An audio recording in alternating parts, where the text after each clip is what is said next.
So here you have the G major scale, and the G major scale has one sharp, and that is F sharp. And as I said before, scales have a purpose to them. That means that if you have a scale, any scale, then that could be a warm-up for a musician, or it could be a scale in music. Okay, so all this is like the theory and harmony part of my class.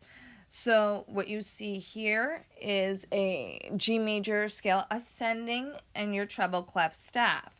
So the G major scale has one sharp, and that is F sharp. And of course, in the key signature here, you have an F sharp in the fifth line of the treble clef staff. Now on my flute, I'm going to play G major scale.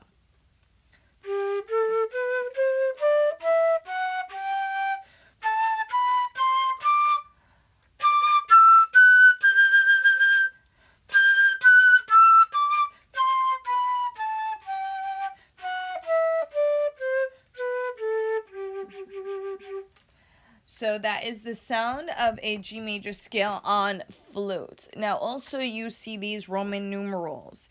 These Roman numerals you really do not have to worry about, but they are degrees of the G major scale. You have your one tone, your home tone or your one, your two, your three, your four, your five, your six, your seven, and your one again.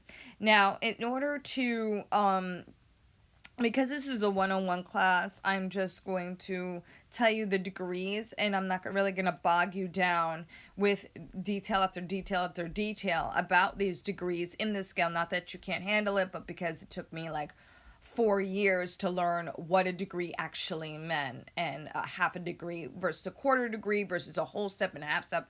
You just don't need to know this for this course. But what you do need to know is that this G,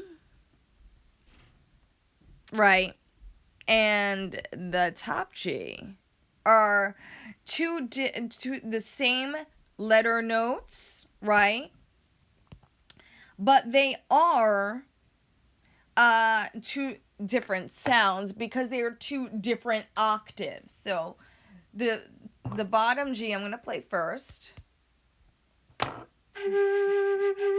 and the top G I'm going to play last.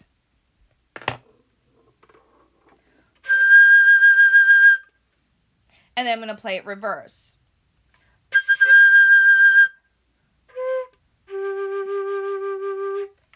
And that is what a G major scale ascending looks like. Now in my next video, I'm going to put descending G major scale. And it's still going to have an F sharp, and it's going to be in treble clef. All right, thank you, students. Stay tuned for my next video.